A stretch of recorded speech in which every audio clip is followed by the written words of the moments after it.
जगतजनी जगदम्बा मैया। एक मर्यादा होती है कि बड़ों के प्रति, सम्मानी जनों के प्रति कैसे शब्दों का प्रयोग करना। अब ये भी कि लेटेस्ट वर्जन बदलाओ, पताल चटनी सुने ना, हद है। मतलब क्या गाना बनाओगे, कोई सेंस नहीं, कुछ भी ऐसा ना हो। ये सदाचार की बातें होती हैं, तो इन चीजों को ध्यान दें। चलिए अब आगे बढ़ते हैं अपनी भैया।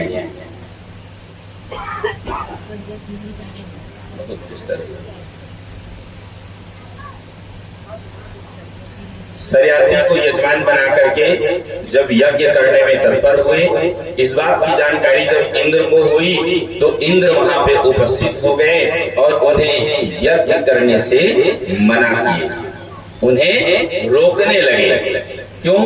बोले अश्विनी कुमारों को हम सोमपान का अधिकारी नहीं मानते, वो देवताओं के वैद्य हैं।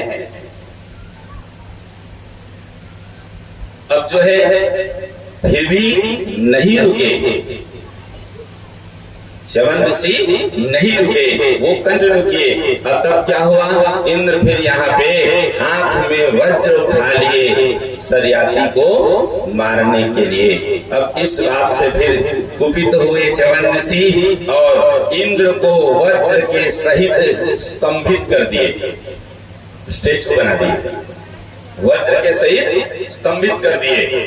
अब क्या करें, सब देवगण परेशान। आकर के फिर देव गुरु बृहस्पति समझाए हैं और तब जाकर के बात बनी है। और तब फिर जो है देवगण भी इस बात को स्वीकार किए और फिर उन्होंने माना कि ठीक है, आज के बाद से हम भी अश्विनी कुमारों को सोमपान का अधिकारी मानेंगे। अब तब जाकर के फिर वो मुक्त हुए और इधर अब सरियाती प्रसन्न, च्यवन ऋषि प्रसन्न, सुकन्या प्रसन्न और अश्विनी कुमार तो प्रसन्न हुए ही, सबसे ज्यादा प्रसन्न यही हुए।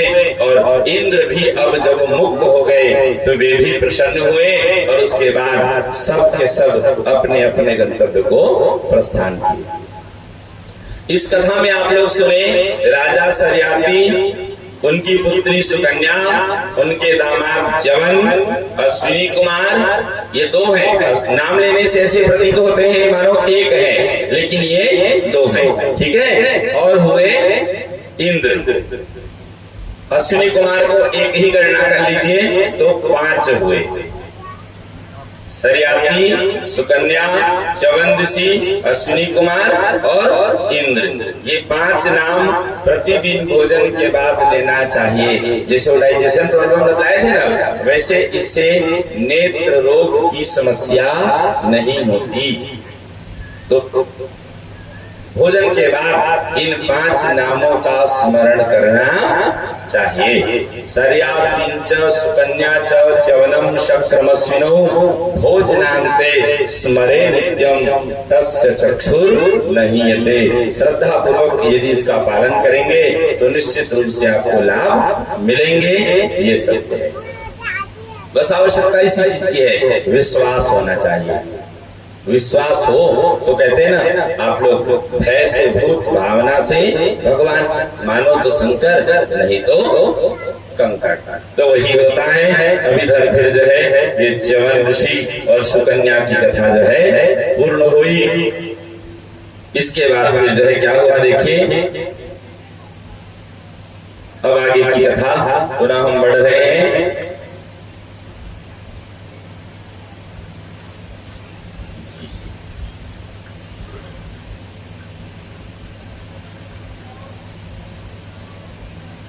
अब आगे यहाँ पे नाम में कथा ये है, राजा रेवत की। राजा रेवत, राजा रेवत एक बार अपनी कन्या रेवती को लेकर ब्रह्मा जी के यहाँ गए हुए थे, रेवती के हेतु योग्य वर की तलाश में परामर्श लेने गए थे, क्योंकि उनके पास पूरा रिकॉर्ड रहता है ना। सही है, ब्रह्मा जी के पास क्यों ना, उन्हीं ने तो बनाया है, उनको पता है कौन कहाँ रहते हैं। तो ब्रह्मा जी के यहाँ उस समय कुछ संगीत का कार्यक्रम चल रहा था। कुछ समय लगा यहाँ उन्हें रुकना पड़ा।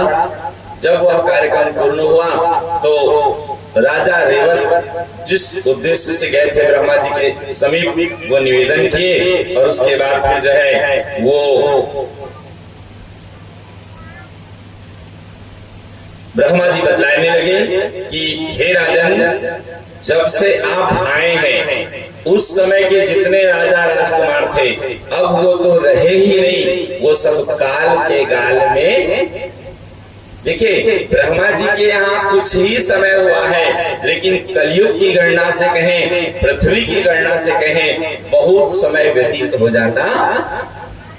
ब्रह्मा जी के यहाँ कुछ ही समय हुआ है, लेकिन हमारी गणना से कई वर्ष बीत गए। आप लोगों को मनवंतर की कथा में बताए हैं ना कि एक कलयुग की आयु 4,32,000 वर्ष, कलयुग की आयु, द्वापर की आयु 8,64,000, त्रेता की आयु 12,96,000, सतयुग की आयु 17 लाख और आगे 28,000। कलयुग, द्वापर, त्रेता और सतयुग, ये एक चतुर्युगी की गणना है। 4,32,000, 8,64,000, 12,96,000 और 17,28,000। अब इस गणना से हमारे एक चतुर्युगी मतलब 43,20,000, कितना? हमारी गणना से 43,20,000 हुए एक चतुर्युगी का टाइमिंग। अब इस गणना से 71,000 चतुर्युगी और कुछ समय बीत जाता है, तो ब्रह्मा जी के यहाँ जो है कुछ ही समय हुआ रहता है, 1 घंटे से भी कम। कितना? हमारी गणना से 71 चतुर्युगी और कुछ समय बीत जाता है, तो ब्रह्मा जी के यहाँ 1 घंटे से भी कम समय होता है। हमारी गणना से 1,000 चतुर्युगी बीतने पर ब्रह्मा जी के अनुसार 12 घंटे होते हैं। अब आप विचार करें, अब उसको कैलकुलेशन करेंगे तो समझ में आएगा कि ब्रह्मा जी का 1 मिनट हमारे कितने वर्ष हो जाते हैं। तो इसलिए ब्रह्मा जी बोले जिस समय आपके राजा मतलब आपके समय के जितने राजा राजकुमार थे सब काल के गाल में चले गए, अब तो वे हैं ही नहीं। वर्तमान में सप्तम वैवस्वत, सप्तम मनवंतर, वर्तमान में ब्रह्मा जी बोले अभी जो समय चल रहा है ये सप्तम मनवंतर के, वैवस्वत मनवंतर के 28वीं चतुर्युगी है, जहां अभी द्वारिकाधीश श्री कृष्ण के बड़े भैया बलराम जी आपके कन्या के सुयोग्य हैं, तो आप अपनी कन्या उन्हें भेंट करें। कहा उस समय की गणना और कहा अभी की, ये हुआ। तो इस प्रकार जो है अब फिर वो भेंट के आगे चल करके सूर्यवंशी राजाओं के नाम रूप में वर्णन, ककुत, शिवनाश और मांधाता आदि की नाम रूप में सबके वर्णन आए हैं। इसके बाद फिर जो है इन्हीं का वंशावली, जिसको आप लोग वंशानुचरित के रूप में सुने हैं। पुराण के 5 लक्षण, सर्ग, प्रतिसर्ग, वंश, मनवंतर और वंशानुचरित, ये पुराण देवी भागवत, श्रीमद् देवी भागवत महापुराण के ये 5 लक्षण हैं। ठीक है, आगे अब वो कथा आ रही है जो आप लोग थोड़ी देर पहले मैं आप लोगों को बतलाया था, सत्यव्रत की कथा। राजा अरुण के पुत्र हुए सत्यव्रत, ये कथा अब विस्तार से हम लोग श्रवण करते हैं। यहाँ पे वर्णन है, देखिए कि सत्यव्रत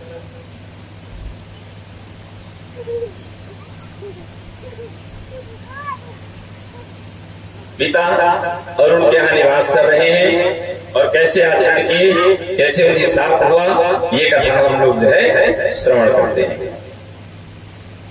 ध्यान से सुनेंगे। सत्यव्रत के पिता अरुण अयोध्या में निवास करते थे और ये सत्यव्रत की कथा से ही ये कथा शुरू हुई है। जैसे मैं पूर्व में बताया था, एक बार सत्यव्रत मंडप से ब्राह्मण कन्या का हरण कर लिए, मतलब एक ब्राह्मण कन्या का विवाह हो रहा था और उस ब्राह्मण कन्या को ही ये हर लिए। ये तो एक सामाजिक जो है प्रतिष्ठा की बात आ गई। तो इसी बात से पिताजी इनसे रुष्ट हुए और इनको घर से निकाल दिए। बोले यह जो है आचरण अच्छा नहीं है, ये चांडाल व्रत है, तुमने सही नहीं किया, तो जाओ तुम यहाँ से निकल जाओ और चांडालों के समीप ही निवास करो, मतलब बाहर रहो। अब ये वहां से जब चले गए, इसके बाद फिर क्या था, और वहीं चांडालों के साथ ये निवास करने लगे। अब यहाँ पे ध्यान देना है कि पिताजी पर कुपित हुए और प्रसंगवश जो है इसी बीच एक बार राजा अरुण अयोध्या छोड़ करके कुछ काल के लिए बाहर निवास किए, मतलब अयोध्या से बाहर गए हैं।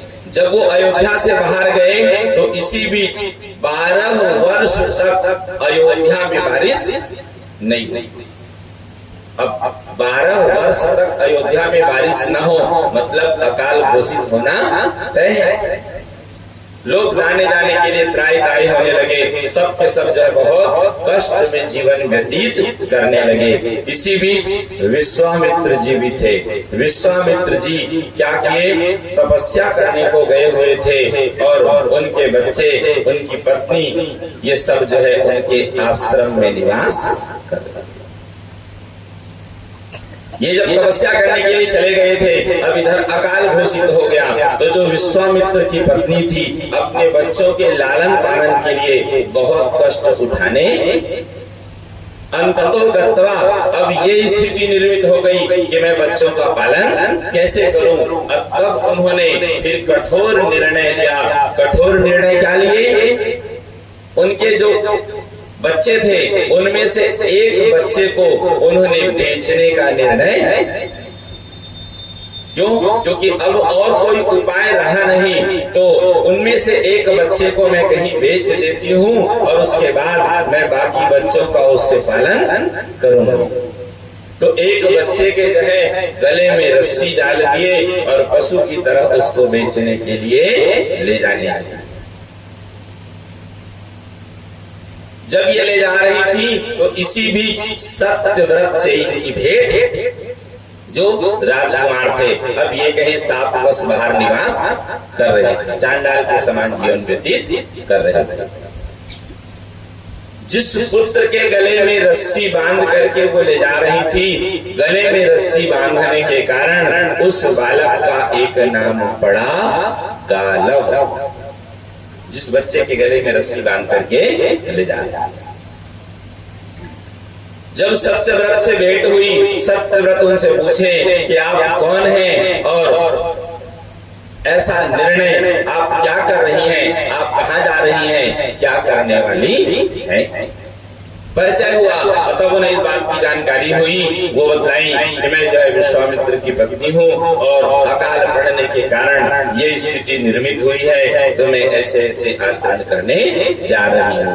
तो सत्यव्रत उनको आश्वासित किए, बोले आप बिल्कुल भी चिंता न करें, जब तक अभी यह समय चल रहा है और जब तक आपके पति तपस्या से लौट न जाएं, मैं आपके आश्रम के समीप कुछ भोज्य पदार्थ मैं ले आकर के रोज लटका दिया करूंगा और उसी से आप अपने बच्चों का पालन किया।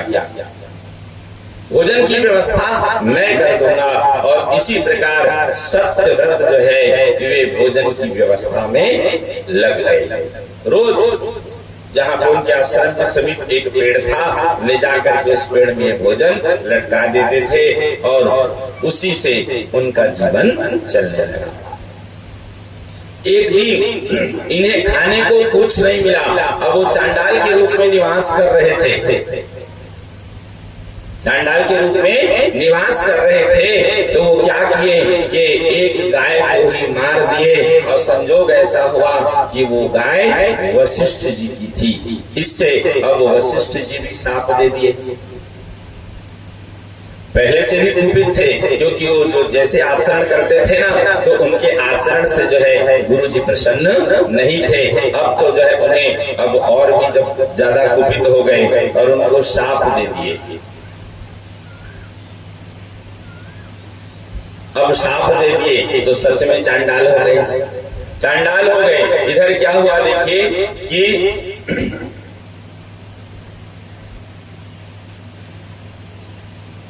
एक तो पिताजी का उनके ऊपर कुपित होना और ऊपर से अब गौवध का उनके ऊपर जो है कलंक लगा, और जिससे गुरु जी ने भी उनको शाप दे दिए। परिणाम ये हुआ कि अब इस बीच में जो है ये समय तो जैसे तैसे कट गया। विश्वामित्र जी तपस्या करके लौटे हैं, वो जो बुरा समय था वो, लेकिन अब ये बेचारे और ज्यादा दुखी हो गए। पहले तो पिताजी के द्वारा ही जो है घर से निकाले गए थे, अब गुरु जी के द्वारा साफ हो गया तो और दुखी हो गए। ये ध्यान से सुनेंगे, क्या हुआ कि गोवध, विप्रभार्या के हरण और पिता के भयंकर कोप, ये तीनों उन पर आरोपित हुए।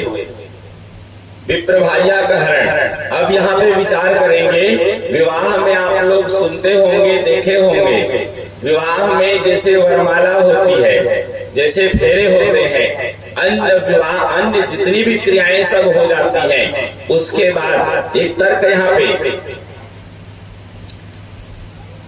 सिंदूर दान भी हो गया, वरमाला भी हो गए, फेरे भी हो गए, उसके बाद भी वह कन्या के रूप में ही जानी जाती है, वह वधू भाव को प्राप्त नहीं होती। कब तक? जब तक वामांगी नहीं हो जाती। ऐसा वर्णन है, यावत कन्या न वामांगी तावत स्यात् कुमारिका।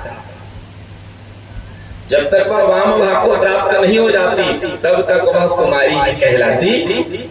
तो अब यहाँ पे सत्यव्रत विचार कर रहे हैं कि इन्होंने मुझे जो शाप दिया कि ब्राह्मण वधू को आपने हर लिया करके, ब्राह्मण पत्नी को आपने हर लिया करके, अरे उस कन्या का वामांगी हुआ ही नहीं था, तो वह कन्या तो ब्राह्मण वधू ब्राह्मण पत्नी कैसे बनी? वो तो कुमारी थी। लेकिन अब वही है कि जो हो चुका, जो हो चुका। तो इससे जो है क्या हुआ कि तीनों कारण से अब वशिष्ठ जी उनको शाप दिए हैं कि उन्होंने जो पाप किया है, तीनों कारण से तुम्हारे मस्तक पर तत्काल 3 गहरे शंकु बन जाए। गड्ढे जो मैं बताया था ना, अब उसको ये कहें कि चिन्ह, क्या बोलेंगे उसको, है ना, एक लक्षण जैसे कुछ न कुछ। तो ऐसे ही हो गए, और इन 3 गहरे शंकुओं के कारण ही इनका एक नाम पड़ा त्रिशंकु। ये वशिष्ठ ऋषि के हिसाब से। अब 2 सीन पर हो गए ना कि पिताजी को भी हो गए थे, ब्राह्मण और वधू का हरण लिए थे, और साथ में अब गोवध, ये तीनों कारण से ये त्रिशंकु बन गए।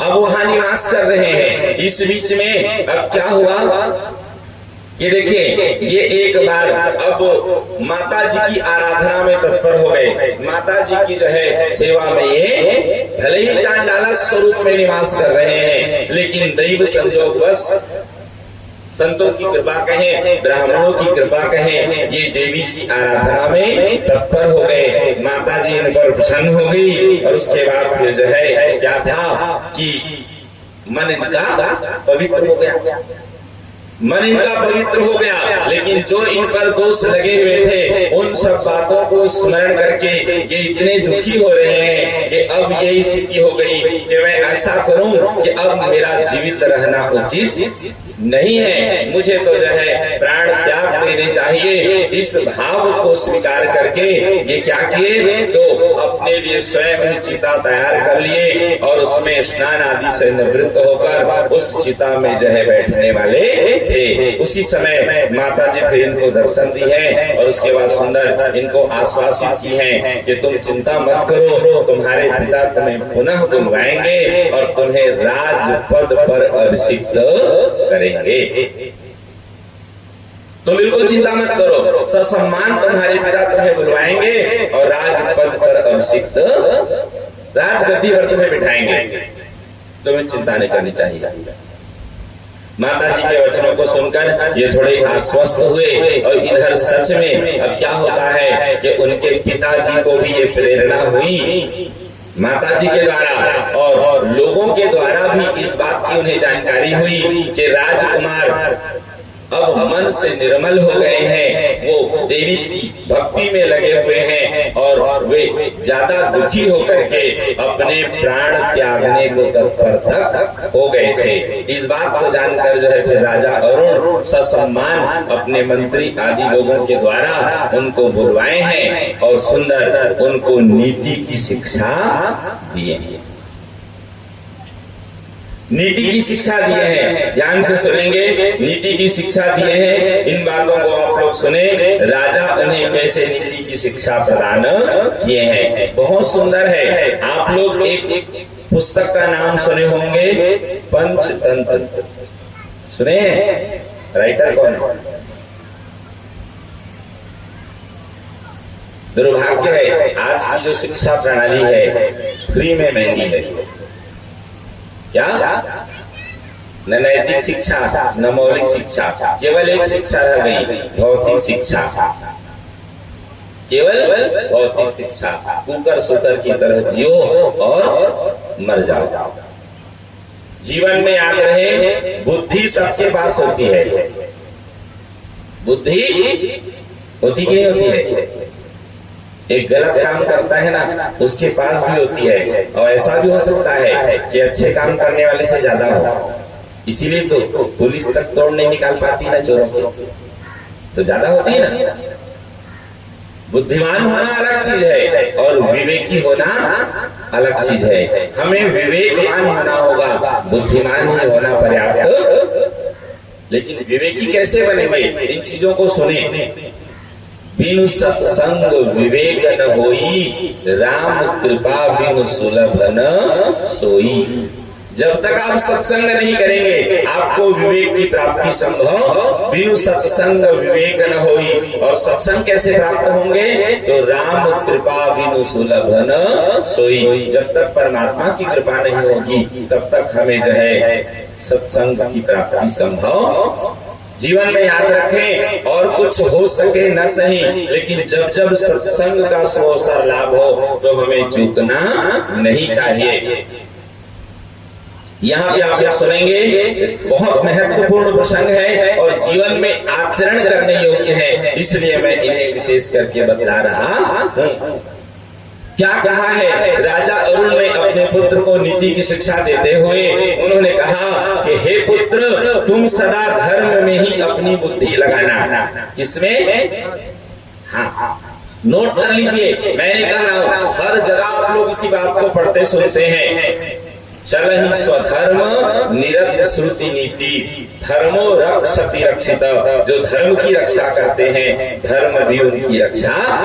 याद रहे, धर्म से ही कल्याण संभव है, अन्यथा संभव नहीं है।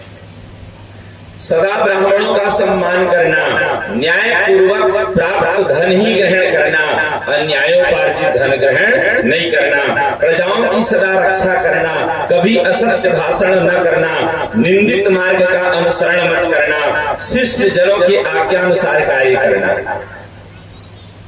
शिष्ट जनों की आज्ञा अनुसार कार्य करना मतलब ये होता है, आज हम लोग क्या करते हैं, जिसे शास्त्र की भाषा में कहते हैं अतिक्रमण।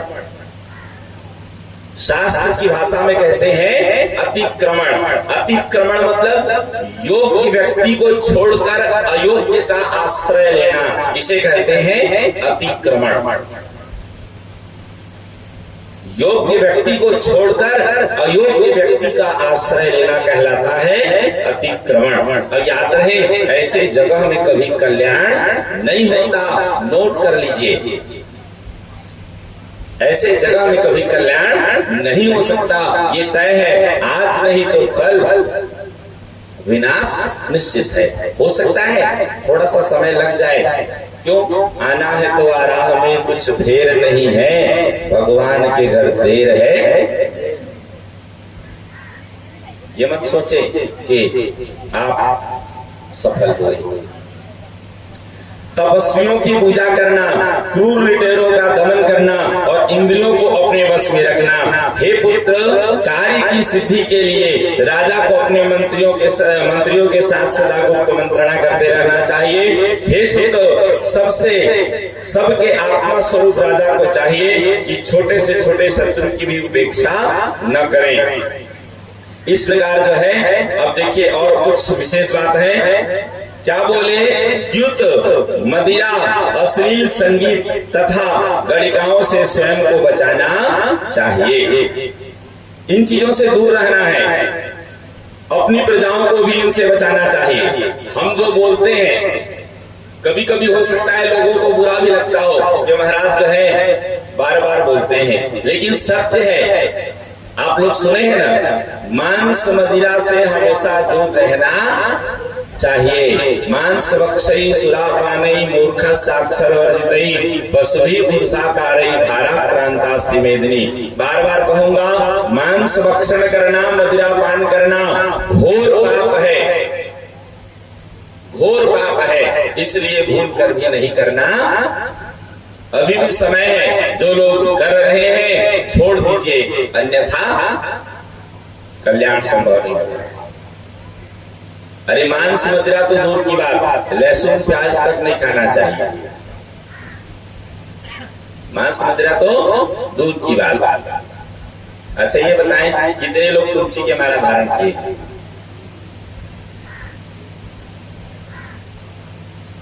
गिनती के हाथ उठ रहे हैं, एक। और रुद्राक्ष के?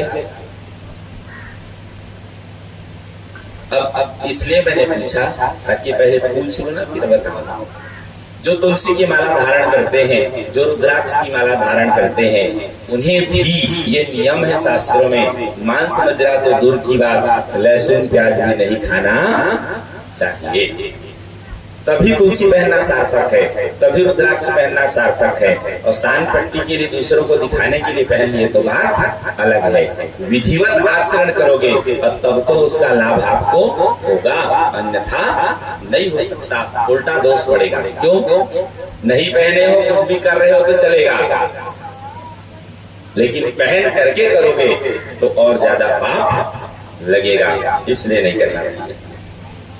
सदा जो है समय पर उठना, दीक्षित मनुष्य को स्नान आदि के साथ नित्य नियमों से निवृत्त होकर भली भांति सुंदर भगवान की पूजा करना, पराशक्ति जगदम्बिका की पूजा करना चाहिए और इस प्रकार जो है सुंदर निवास करना चाहिए। प्रतिदिन नित्य नियम का पालन करना चाहिए और इसके बाद ही सभा में जाना चाहिए। वेद वेदांत के पारगामी आदरणीय विद्वानों की विधिवत पूजा करके सुयोग्य पात्रों को गौ भूमि तथा स्वर्ण आदि का दान देना चाहिए। नोट कर लीजिए, तुम कभी भी किसी मूर्ख ब्राह्मण की पूजा मत करना।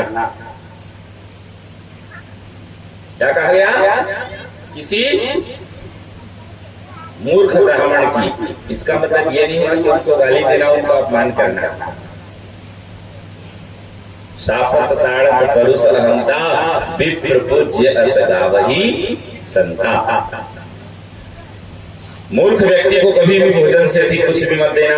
हे पुत्र, तुम किसी भी परिस्थिति में लोभवश धर्म का उल्लंघन मत करना। इसके अतिरिक्त तुम्हें कभी भी विप्रों का अपमान नहीं करना। भूल कर भी किसी भी परिस्थिति में ब्राह्मण का अपमान नहीं करना चाहिए। सब जगह यही है, भागवत जी में ले लो, देवी भागवत में ले लो, चाहे रामायण पढ़ लो, सब जगह यही वर्णन आएगा कि कभी भी इनसे द्वेष नहीं करना चाहिए। ठीक है। इस प्रकार जो है राजर्षि सत्यव्रत अपने पुत्र को नीति की शिक्षा दिए। नीति की शिक्षा मतलब हमें क्या करना चाहिए क्या नहीं, ये शिक्षा दिए और उसके बाद फिर अपने पुत्र को सुंदर राजगद्दी पर अभिषिक्त कर दिए और स्वयं तपस्या के लिए चले गए। बाद में फिर इनके भी विवाह संस्कार हुए हैं और पुत्र के रूप में हरिश्चंद्र जी हुए हैं। इन्हीं के पुत्र थे त्रिशंकु के पुत्र हरिश्चंद्र। समय आने पर जब हरिश्चंद्र जी को ये राजा बना दिए और हरिश्चंद्र को राजा बना करके अब ये स्वयं क्या किए, तो अपने पुण्य प्रभाव से, अपने जो है सत्कर्म के फल स्वरूप इन्हें कामना हुई कि मैं सशरीर स्वर्ग जाऊं। बैठा भी थोड़ा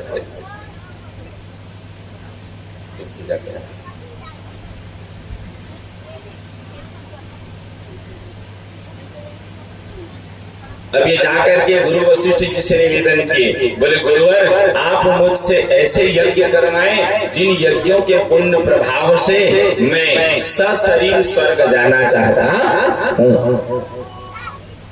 गुरु वशिष्ठ जी मना किए, बोले बेटा ऐसा संभव, छत्तीसगढ़ी में आप लोग भी कहते हैं ना, क्या कहते हैं, मरे बिना शरद नहीं दिखाई, बिल्कुल सही है।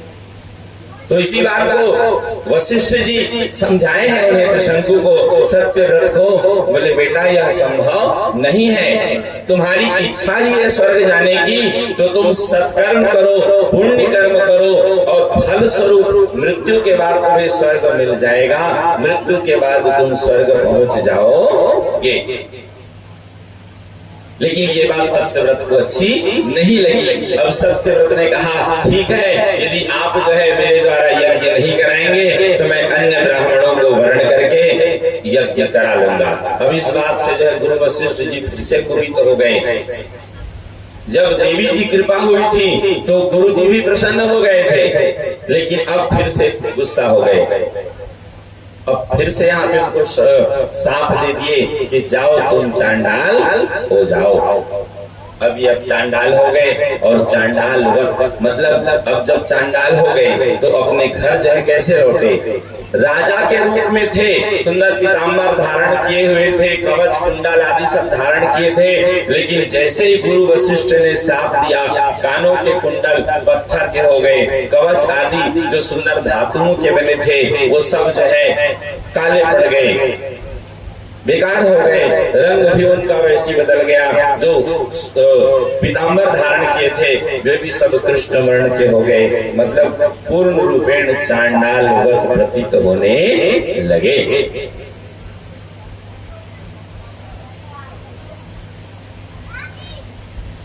ठीक है, इधर क्या होता है कि अब घर नहीं लौटे, बोले पत्नी भी नहीं पहचानेगी, बच्चों को भी ये स्वरूप अच्छा, प्रजा भी जो सम्मान नहीं देगी, इसलिए वो वनवास किए और घर नहीं लौटे। घर नहीं लौटे तो क्या हुआ, अब इधर जो है पिताजी के विषय में फिर हरिश्चंद्र जी सुने तो उन्हें ये बात अच्छी नहीं लगी कि उन्हें शाप हो गया। लेकिन अब क्या करें, जैसे जैसे समय व्यतीत होने लगा, इसके बाद फिर जो है एक बार अब जब विश्वामित्र जी, ध्यान से सुनिएगा, तपस्या से लौटे हैं और अपने घर में बच्चों से मिले तो पत्नी से पूछते हैं कि देवी ये बतलाओ कि उस विशेष परिस्थिति में जिस समय जो धरती में वर्षा नहीं हुई और धन धान्य नहीं हुआ तो तुमने बच्चों का पालन कैसे किया। तो विश्वामित्र जी के पूछने पर उनकी पत्नी पूरी बात बतलाती है कि क्या क्या घटना घटी, क्या हुआ उनके साथ। तो इस बीच में इसी प्रसंग में सत्यव्रत के द्वारा जो उनके प्रति किया गया उपकार है उसका भी स्मरण हुआ। जब ये चर्चा हुई तो विश्वामित्र जी को भी एक बात याद आ गई, बोले मेरे साथ भी ऐसा हुआ था। बोले एक समय की बात है, रात्रि का समय था, मुझे कुछ भी भोजन के लिए नहीं मिला, तो मैं जो है आखिरकार, अब जैसे आप लोग रामचरितमानस की चौपाई में सुनते हैं ना कि आरत काह करे कुकर्मो मांग भीख त्यागे निज धर्मो। दुखी व्यक्ति कौन सा अपराध नहीं कर डालता, तो इसलिए जो है मैं एक दिन चोरी करने के लिए घुस गया और जहां मैं गया वो एक चांडाल का निवास था, वहां मुझे और कुछ नहीं मिला, तो वहां मैंने देखा कि कुछ भोजन पात्र में रखा हुआ, तो मैं और कुछ नहीं मिला, तो उस भोजन को ही ग्रहण करने के लिए तत्पर हुआ। उसी समय जो है वो व्यक्ति जो है वहां उपस्थित हो गए और उन्होंने मुझसे पूछा कि आखिर आप कौन हैं और ऐसी विकट परिस्थिति में यहाँ कैसे पहुंचे। परिचय दिए विश्वामित्र जी। तो उन्होंने मतलब राजकुमार सत्यव्रत अब राजा हो चुके थे, राजर्षि सत्यव्रत कहें, वो निवेदन किए, बोले आप मेरे यहाँ का भोजन ग्रहण मत कीजिए। ध्यान से सुनिएगा, बहुत सुंदर प्रसंग है। अब उसे चर्चा हो रही तो आधुनिक परिवेश में बतलाएं। लोग क्या कहते हैं कि जिसको आज की भाषा में छुआछूत मानना, क्या कहते हैं, विशेषकर ये बातें गांवों में ज्यादा होती है, इसलिए बतलाना जरूरी है। नोट करिए क्या होता है। राजा सत्यव्रत यहाँ उनसे निवेदन किए, बोले आप यहाँ का भोजन न करें। क्यों? कुछ स्थानों को शास्त्रों में अपवित्र कहा गया है। यदि अपवित्र स्थान का यदि अपवित्र भोजन आप ग्रहण कर लिए तो निश्चित रूप से आपकी बुद्धि भी भ्रष्ट हो जाएगी, पवित्रता नष्ट हो जाएगी, जिससे आप भी जो है भटक जाएंगे। भोजन का सीधा संबंध मन से है। अन्न बिगड़ा कि मन बिगड़ेगा, पानी बिगड़ा कि वाणी बिगड़ेगी, ये तय है। इसीलिए कब खाना है, कहाँ खाना है, क्या खाना है, ये हमें विशेष ध्यान रखना चाहिए। विशेष जो व्यक्ति कर्म कांड करता है, जो व्यक्ति कर्म कांड करता है उनके लिए विशेष है। हम आपके यहाँ गए पूजा पाठ के लिए, सबकी इच्छा होती कि महाराज हमारे यहाँ खा ले, होती है ना, हम उनको खिलाएं, चाय पिलाएं, नाश्ता कराएं, सब होती है। अच्छी बात है, कराओ, किसने मना किया। नोट कर लो, कराने से होता क्या है। पंडित जहां पाए यदि वही खा ले तो सबसे पहले परिणाम ये होता है कि उनके द्वारा किया कराया गया जो सत्कर्म है वो फलीभूत नहीं होता। वो फलीभूत क्या ऐसे ब्राह्मण को आप बुलाना चाहोगे जिसके द्वारा पूजा पाठ कराया जाए तो फलीभूत न हो, आप नरक में जाओ। ऐसे ब्राह्मण को बुलाना चाहोगे? हम तो जाते हैं, कोई हमें आग्रह करता है ना, हम मुंह पे कहते हैं शहर में, अच्छी बात है आप हमें खिला दो, हम घर जाकर के 10 माला गायत्री ज्यादा जप लेंगे, हमारा प्रायश्चित हो जाएगा, लेकिन हम जो तुम्हारे लिए पूजा कराएंगे तुम्हें उसका फल अब लगा दो थाली, हम बैठने को तैयार है। खुद ही हाथ जोड़ लेते हैं, महाराज हो गए रहते हैं। बात समझ में आई? यह बात छुआछूत वाली नहीं है, यह बात छुआछूत वाली। पहले हमारे यहाँ परंपरा होती थी, आप देखे होंगे, कोई भी ब्राह्मण संत महात्मा आते थे उनको हम सूखा राशन देते थे, वो स्वयं बना करके करते थे कि नहीं? तो आज जबरदस्ती क्यों कर रहे हो, उल्टा क्यों कर रहे हो, सिस्टम क्यों बिगाड़ रहे हो? अरे आपने हमें जो भी भेंट किया हम घर जाकर भी बना के खाए, तो आपके यहाँ कहीं अन्न तो ग्रहण किए ना, हाथे से खवा तो खवा। मैं क्या बता दिया, बात यहाँ कोई छुआ हुआ छूता ऐसी कोई बात ही नहीं है। ऐसी कोई कर्मकांडी ब्राह्मण आप सुन लीजिए, जो ब्राह्मण जहाँ पाए वही मुंह मारे, जहाँ पाए वही कुछ खा ले, स्पष्ट शब्दों में निर्देश है, उनके द्वारा किया कराया गया सत्कर्म फलीभूत नहीं होता। इसलिए एक कर्मकांडी ब्राह्मण को जहाँ पाए वहां नहीं खाना, याद रहे। अच्छा, उसको आपके दृष्टि से बतलाओ, आप लोग कहते हैं कि नहीं कहते हैं, महाराज हमें अच्छा आशीर्वाद देना, कहते हैं कि नहीं कहते? ऐसा करना कि हमारे घर की समस्या दूर हो जाए, ऐसा करना कि हमारे बच्चे अच्छे हो जाएं, ऐसा करना कि हमें ये कामना पूरी हो जाए, कहते हैं ना। लेकिन ये कब संभव है? जब सच में ब्राह्मण पवित्र होगा। अरे मेरे पास जो होगा वही मैं दूंगा ना, मेरे पास तपस्या होगी। याद रहे, अभी आप कथा सुन रहे हैं, ये कथा में वर्णन करेंगे विश्वामित्र जी जब, जैसे अभी सत्यव्रत की कथा चली रही है, यही कथा प्रमाण है। वशिष्ठ जी सशरीर भेजने के लिए मना कर दिए, अब विश्वामित्र की चर्चा आ रही है। विश्वामित्र जी जो है अब यज्ञ करने को ब्राह्मणों को बुलाए, तो ब्राह्मण लोग नहीं आए, तो विश्वामित्र जी संकल्प कर दिए, मैंने जो तप किया उसके फल स्वरूप सशरीर में भेज दिया स्वर्ग, और सच में शरीर सहित पहुंच गए। ये होती है तपस्या। तो ब्राह्मण तपस्वी होगा तब तो आशीर्वाद फलेगा।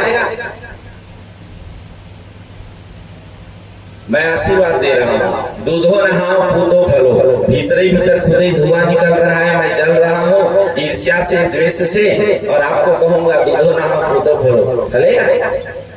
याद रहे, आशीर्वाद मांगी नहीं जाती। जिन्हें अधिकार आदर का झुका लेता स्वयं मस्तक, नमन स्वयमेव मिलता है, नमन मांगा नहीं करते। ऐसा आचरण करो, ये आशीर्वाद अपने आप निकले। आशीर्वाद मांगने से आशीर्वाद नहीं मिलता, आचरण करो, अपने आप आशीर्वाद मिल जाएंगे। और हृदय से निकलेगा ना, जा तेरा भला हो जाए, तो भला हो जाए। इसलिए ब्राह्मणों को बचना चाहिए। और आप सबसे आग्रह है, आप सबसे आग्रह है, यदि आप चाहते हैं कि आपका कल्याण हो तो आप भी ऐसे ही आचरण करें और ब्राह्मण भी वैसे। हमें किसी व्यक्तिगत से कोई लेना देना नहीं, कॉमन बातें हो रही है, ये सब आप वैसे ही स्वीकार करें। इसलिए ब्राह्मणों को पवित्र होना चाहिए। अन्य गंदगी तो दूर की बात, गुटखा उटखा के विषय में बता दिया हो ना कि भूल कर भी तम्बाकू नहीं खाना। कथा सुनने आए हो, पहले दिन से बताया था कि तम्बाकू गुटखा पान खाते हुए कथा नहीं सुनना चाहिए, नहीं तो सुनने वाले, सुनाने वाले और आयोजन करने वाले तीनों डूब जाते हैं। तो अब से ना वहाँ पे दरवाजे पे एक व्यक्ति बिठाना पड़ेगा, मुंह में कुछ खा के तो नहीं आया, मुंह धो के आओ। ये सत्य है, हमारे पास प्रमाण है। जिसको विश्वास न हो तो प्रमाण ले लेना। हाथ कंगन को वारसी क्या, पढ़े लिखे को ये जानना जरूरी है। अदृढ़ं च हतं ज्ञानं प्रमादेन हतं श्रुतम्, और संदिग्धो ही हतो मंत्रो व्यग्र चित्तो हतो जपः।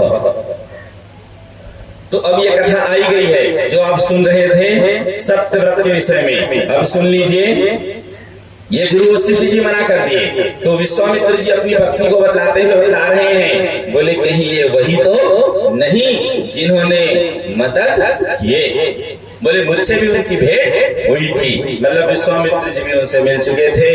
अब इधर वैसे ही हुआ, जब ये चांडाल स्वरूप में उधर निवास कर रहे हैं, इसी बीच जो है, अब जब वशिष्ठ जी तो यज्ञ कराने के लिए मना कर दिए, जब ये विश्वामित्र जी से निवेदन किए तो विश्वामित्र जी भी ब्राह्मणों को बुलवाए हैं, लेकिन उन्होंने आना मना कर दिए, क्योंकि वशिष्ठ जी उन सबको मना किस लिए मना किए, ये भी सुनिए, ये भी जानना जरूरी है।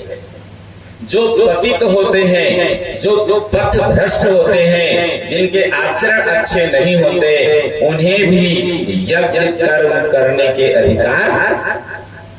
वशिष्ठ जी जो मना किए वे भी गलत नहीं थे, उन्होंने सही कहा, यज्ञ करना है तो उसके लिए पात्रता भी होनी। आप चाहते हैं कि आपका भला हो, लेकिन आप अच्छे बनने नहीं चाहते। आप अच्छे बनिए, अपने आप आपका कल्याण हो जाएगा। अच्छे आचरण करें। तो वशिष्ठ जी भी सही थे, गलत नहीं थे। यज्ञ में हम पात्रता का जरूर ध्यान रखें, ये नहीं कि किसी को भी जो है गलत है। वही हुआ।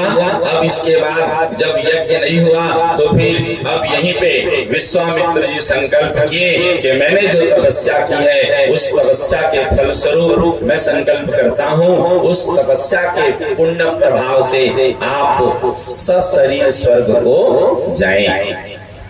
विश्वामित्र जी ने विश्वामित्र जी के ऊपर कहें, विश्वामित्र जी के परिवार के ऊपर कहें, सत्यव्रत ने उपकार किया था ना, ये उसी का प्रत्युपकार है कि विश्वामित्र जी सशरीर इनको स्वर्ग भेज दिए। वहां जब इंद्र ने देखा ये चांडाला स्वरूप, मतलब उनका स्वरूप बिगड़ा हुआ था, शापित थे, बोले ऐसा व्यक्ति कैसे यहाँ सशरीर आ गया। वो वहां अनुमति प्रदान नहीं किए, बोले जाओ तुम यहाँ से चले जाओ। इंद्र ने वहां से उनको निकाल दिया। परिणाम ये हुआ कि त्रिशंकु गिरने लगे। जब गिरने लगे वहां स्वर्ग से, तो फिर से वो विश्वामित्र जी को याद किए, मुझे बचाइए, मुझे बचाइए। जैसे विश्वामित्र जी को सुनाई पड़ी, उन्होंने कहा वहीं रुक जाइए, और त्रिशंकु वहीं रुक गए। अब इधर इंद्र आदि देवगण उन्हें जब स्वर्ग में स्वीकार नहीं किए, तब फिर जो है स्वयं विश्वामित्र फिर से संकल्प किए और ऐसे यज्ञ प्रारंभ करने वाले थे और उस यज्ञ के द्वारा फिर ये नए स्वर्ग की ही रचना करने वाले।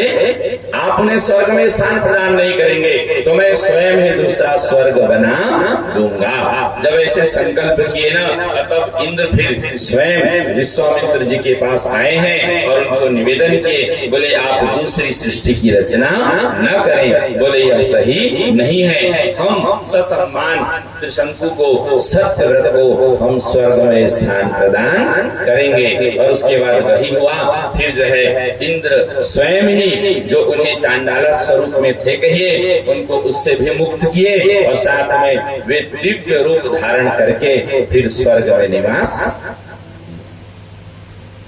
ये कथा आप लोग सुने। विश्वामित्र जी के तप के प्रभाव से देखिए ये जो है पुण्य फल हुआ है। और उसके बाद फिर जो है अब आगे की कथा हम सुन रहे हैं।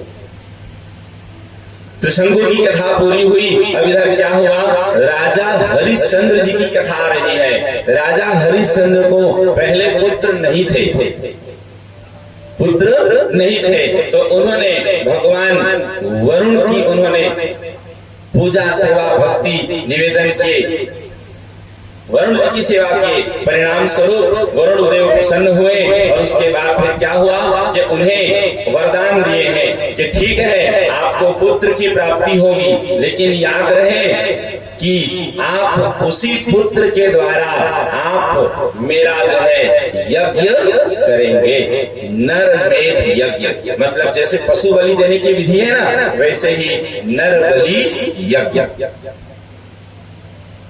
अब राजा जो है हाँ कह दिए। समय आने पर सुंदर हरिश्चंद्र की बदलाई गई है 100 रानियां थी। हरिश्चंद्र की सबसे बड़ी थी शैब्या। शैब्या जो है समय आने पर सुंदर गर्भ धारण की है और उसके बाद फिर 10 महीने के बाद, मतलब 9 महीने पूर्ण होने के बाद कहें 10वें महीने में फिर सुंदर शुभ लक्षणों से युक्त बालक को जन्म दी। शुभ लक्षणों से युक्त। अब जब वह बालक हुआ, सुंदर उनके जाप कर्म संस्कार हुए। जाप कर्म संस्कार होने के बाद अभी आधा घंटा ही बैठे रहा, तैयारी करी बोलिए। अब जैसे ही जाप कर्म संस्कार हुआ वैसे ही रहे। अब वरुण देव वहां पे पहुंच गए। बोले आपने जो वचन दिया था आप उसे पूर्ण करें। अब राजा यहाँ पे थोड़े थोड़े टालने लगे। बोले वरुण देव, बोले अभी तो वह जो है बिल्कुल ही छोटा सा नन्हा सा बालक है, अरे कम से कम उसके कुछ संस्कार तो हो जाएं। अरे संस्कार यदि नहीं हुआ है तो वह यज्ञ का तो अधिकारी ही नहीं है। मतलब जब तक वह संस्कारित न हो जाए तो मैं उसके द्वारा यज्ञ कैसे करूंगा, तो उसके कुछ संस्कार तो। अब इसी प्रकार करते करते 1 वर्ष 2 वर्ष जैसे आए तो फिर कोई बहाना बनाए कि बोले अभी मुंडना संस्कार हो जाए, फिर ये हो जाए, फिर वो हो जाए। ऐसे तैसे 7 वर्ष 8 वर्ष बीतते गए। 10-11 वर्ष के हो गए। कितने?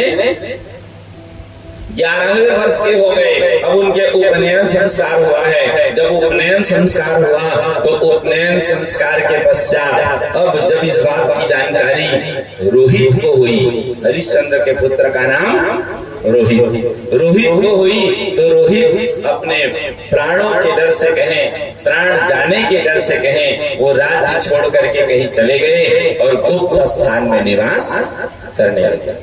जब इस बात की जानकारी वरुण देव को हुई तो वरुण देव जी राजा पर गुस्सा हो गए, कुपित हो गए और उन्हें शाप दे दिए, जिससे राजा को जलोदर रोग हो गया। राजा को जलोदर रोग हो गया। अब वो बहुत पीड़ित हो गए, कष्ट में जो है निवास करने लगे। और इस बात की जानकारी जब राजकुमार को हुई तो वो वहां से अपने पिता के कष्ट निवृत्ति के लिए लौट कर आने लगे। जब लौट कर आने लगे तो इंद्र जो है रूप बदल करके मार्ग में उनसे भेंट किए और उसके बाद उनको बहका दिए। बोले इस प्रकार आपको जाना उचित नहीं है। और वापस आने नहीं दिए। जब वापस नहीं आए, अब इधर क्या हुआ कि अब जो है बहुत दुख में रहने लगे, राजा हरिश्चंद्र कष्ट अनुभव करने लगे। तो फिर इनको परामर्श हुआ, परामर्श ये कि आप ऐसे पुत्र की तलाश करें, ऐसे कोई पिता हो जो अपने पुत्र को बेच दे। तो ऐसे पुत्र को जिसका नाम होता है क्रीत पुत्र, खरीदा हुआ पुत्र। यदि कोई पिता जो किसी लोभवश या अन्य किसी कारणवश अपने पुत्र को बेच दे, तो ऐसे पुत्र को मोल लेकर के आप उस पुत्र के द्वारा आप वरुण जी का नरमेध यज्ञ करें पुत्र के रूप में, तो उससे आपको कष्ट की निवृत्ति हो जाएगी। अब ऐसे व्यक्ति की जो है तलाश करवाए, तो एक अजिगर नामक ब्राह्मण मिले जिनके यहाँ बहुत निर्धनता थी। जैसे आप लोग विश्वामित्र जी की पत्नी की कथा सुने ना कि कुछ नहीं हुआ, घर में कोई व्यवस्था नहीं, तो अपने पुत्र को ही बेचने के लिए निकल पड़ी। तो वैसे ही अब ये क्या किए, तो इधर भी वही हुआ।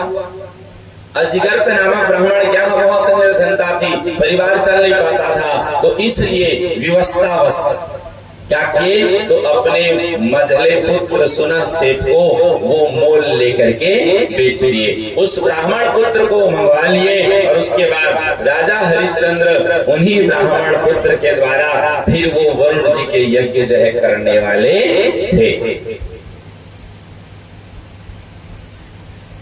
इस बात की जानकारी जब विश्वामित्र जी को हुई, विश्वामित्र जी ने जब देखा तो विश्वामित्र जी उनको बहुत समझाए हैं, मना किए, बोले अपने स्वार्थ के लिए किसी का वध करना कदापि उचित होना तो ये चाहिए कि दूसरों के कारण स्वयं कष्ट सह लें, ये अच्छी बात है, लेकिन अपने स्वार्थ के लिए दूसरों को कष्ट पहुंचाना ये सही। भला किसी का कर न सको तो बुरा किसी का मत करना, पुष्प नहीं बन सकते तो तुम कांटे बनकर मत रहना। ये सत्य है, वही हुआ। अब ये बात विश्वामित्र जी को अच्छी नहीं लगी, तो विश्वामित्र जी फिर एक उपाय किए, उन अजिगर्त पुत्र सुनह सेठ को वो एक वरुण जी का मंत्र दिए और उसी मंत्र के द्वारा फिर वो सुनह से वरुण भगवान की सुंदर स्तुति किए। वरुण जी प्रसन्न हुए और उसके बाद फिर वरुण जब प्रसन्न हो गए तो परिणाम स्वरूप राजा को जलोदर रोग से मुक्त कर दिए और साथ में वह ब्राह्मण बालक भी बच गया। दोनों की रक्षा हो गई। राजा हरिश्चंद्र जो रोग से पीड़ित थे उससे भी मुक्त हो गए और उन ब्राह्मण बालक की भी रक्षा।